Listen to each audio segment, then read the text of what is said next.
নমো নমঃ সুপ্ৰভাতম শ্ৰীমদ্ ভগবত গীতামৃত। আজি শ্ৰীমদ্ ভগবত গীতাৰ কৰ্ম সন্ন্যাস যোগ নামৰ পঞ্চম অধ্যায়ৰ চতুৰ্থ সংখ্যক শ্লোকভাগী হৈছে এনেধৰণৰ: সাংখ্যযোগো পৃথক বালাহ প্ৰবদন্তি ন পণ্ডিতাঃ একমপ্যস্থিতঃ সম্যক উভয়োৰ্বিন্দতে ফলম। শ্লোকভাগীৰ অসমীয়া অৰ্থ হৈছে এনেধৰণৰ: কেৱল অল্পজ্ঞানীসকলেহে ভক্তিৰে কৰা সেৱা, কৰ্মযোগ আৰু প্ৰাকৃতিক জগতৰ বিশ্লেষণাত্মক অধ্যয়ন সাংখ্যযোগ পৃথক বুলি কয়।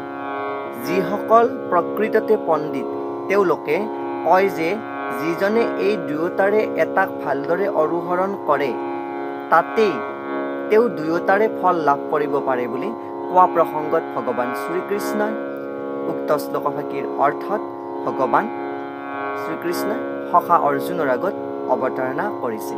শ্লোকভাগীৰ তাৎপৰ্য হৈছে এনেধৰণৰ: সাংখ্য দৰ্শনৰ উদ্দেশ্য হ'ল জড় জগতৰ বিশ্লেষণ কৰাৰ মাজেৰে আত্মাৰ অস্তিত্বৰ উপলব্ধি কৰোৱা।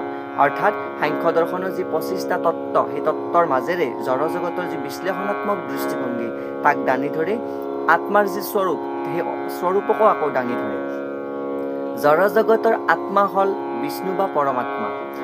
ভগৱানৰ প্ৰতি সেৱা কৰাৰ মনোভাৱেৰে কৰ্ম কৰিলে পৰমাত্মাৰ প্ৰতি সেৱা কৰা হয়। এটা পদ্ধতিয়ে গছজোপাৰ শিপাডাল বিচাৰি উলিয়ায়, আনটো পদ্ধতিয়ে সেই শিপাডালত পানী দিয়াৰ সহায় কৰে।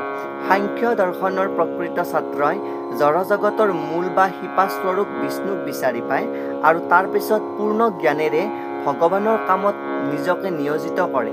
গতিকে মূলত দুয়োটা পদ্ধতিৰে অৰ্থাৎ কৰ্মযোগ আৰু সন্ন্যাস যোগৰ বা কৰ্ম আৰু সন্ন্যাসৰ বা সাংখ্য যোগৰ মাজত থকা যি মুখ্য ভেদ বা বিন্দু স্বৰূপ যি মুখ্য সাংশ্লিকতা, গতিকে মূলত দুয়োটা পদ্ধতিৰে কোনো পাৰ্থক্য নাই বুলি ইয়াতে উল্লেখ হৈছে, য'ত কৰ্ম আৰু সন্ন্যাসৰ মাজত বা সাংখ্যৰ মাজত কোনো পাৰ্থক্য নাই বুলি কৈছে।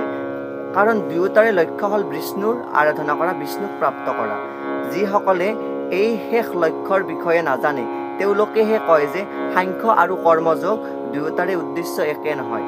কিন্তু জ্ঞানীজনে জানে যে এই দুইটা পদ্ধতিৰে উদ্দেশ্য একেইটাই, যি দুইটা পদ্ধতিৰ দ্বাৰাই চৰম উৎকৃষ্ট সাধনৰ অন্তিম পদ হৈছে বিষ্ণুৰ উপলব্ধি কৰা বা ভগৱান শ্ৰীকৃষ্ণৰ একান্ত শুদ্ধি লাভ কৰা। আৰু যি সাংখ্যৰ দ্বাৰাই 25টা তত্ত্বৰ দ্বাৰাই মুখ্য জড়জগতৰ তত্ত্বক ভেদ কৰি অন্তিম পৰ্যায়ত কৰ্মৰ দ্বাৰাই সেই কাৰ্যক ভেদ কৰাটোৱেই হৈছে ভগৱানৰ চৰম উৎকৃষ্ট সাধন কৰা বা ভগৱানক লাভ কৰা। আৰু সেইটো সম্ভৱ হৈ পৰে এগৰাকী প্ৰকৃত জ্ঞানী পুৰুষৰ ক্ষেত্ৰতে। এয়েই শ্লোকভাগীৰ সৰল গুণাৰ্থ। ধন্যবাদ।